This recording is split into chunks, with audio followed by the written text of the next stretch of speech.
ज़रा मुझे अपना पर्स चेक करवाइए।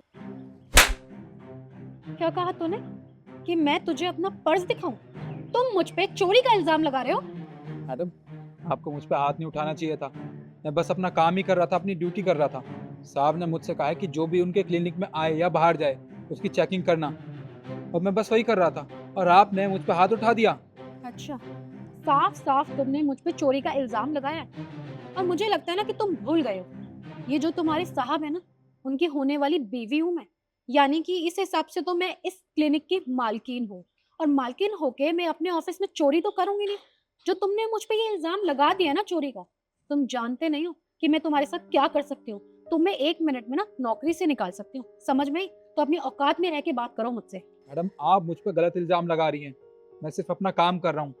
अगर आपने चोरी नहीं की तो अपना पर्स दिखाइए ना। अगर आप मुझे अपना पर्स नहीं दिखा रही हैं, इसका मतलब ज़रूर आपने कुछ ना कुछ चुराया है सर के ऑफिस में से। तुझे लगता है कि मैं तेरे जैसे दो कोड़ी के गार्ड को अपना पर्स छूने भी दूंगी?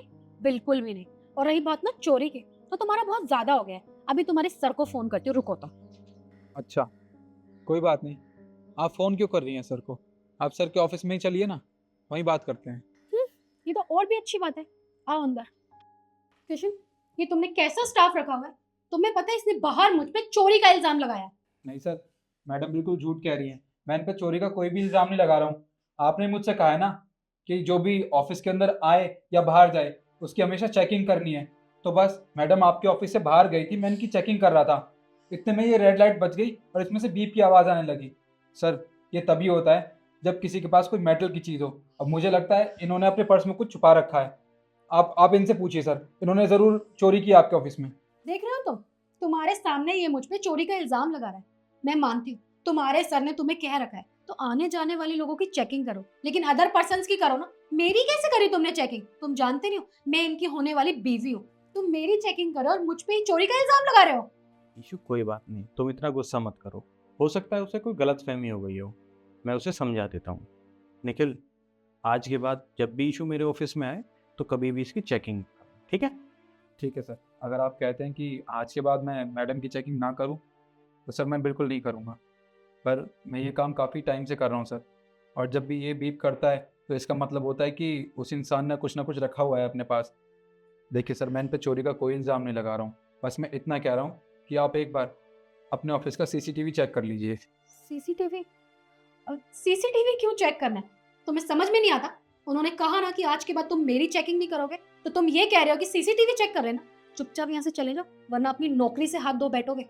Issue, calm down. अरे जब वो कह रहा है तो एक बार चेक कर लेते हैं। हो सकता है उसे कोई गलतफहमी हुई हो। मैं एक बार कैमरे चेक कर लेता हूँ, उसका भी वहम दूर हो जाएगा। पर कैमरा चेक करने की जरूरत क्या है? तुम्हें मुझ पे भरोसा नहीं है क्या? इशू, मुझे तुम पे पूरा भरोसा है। तभी तो मैं कह रहा हूँ कि एक बार चेक कर लेते हैं, उसका भी वहम दूर हो जाएगा।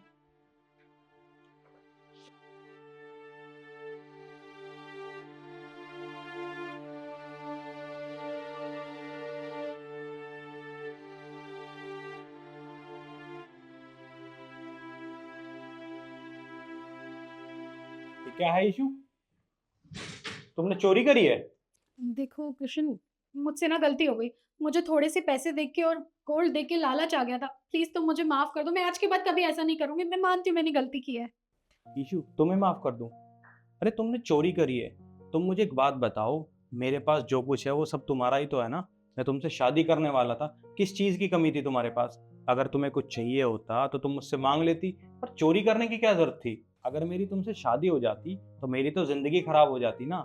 मुझे लगता था तुम मुझसे प्यार करती हो, पर तुम मुझसे नहीं, मेरे पैसे से प्यार करती हो। और ईशु, तुम मुझे एक बात बताओ, क्या इस गलती के लिए मैं तुम्हें माफ कर सकता हूँ? अरे तुमने कोई गलती करी होती या अनजाने में तुमसे कुछ हुआ होता ना, तो मैं तुम्हें माफ कर देता। पर तुमने जानबूझकर यहाँ से चोरी करी है, और चोरी की कोई माफी नहीं होती। एक काम करो, जो भी सामान तुमने चुराया ना, इसे वापस रखो और जाओ यहाँ से। देखो, इतनी जल्दी कोई फैसला नहीं लेना चाहिए। हमारी शादी होने वाली है। मैं मानती हूँ ना मुझसे गलती हुई है, एक मौका दे दो, मैं कभी ऐसा नहीं करूंगी। जो भी तुमने चुराया ना, सब कुछ टेबल पर रखो। चलो,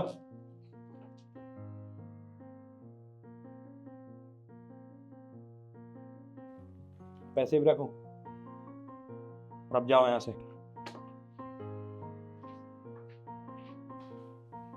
निखिल, तुमने अपना काम बहुत ईमानदारी से किया है, और मैं तुमसे यही उम्मीद करूंगा कि तुम आगे भी ऐसे ही ईमानदारी से काम करो।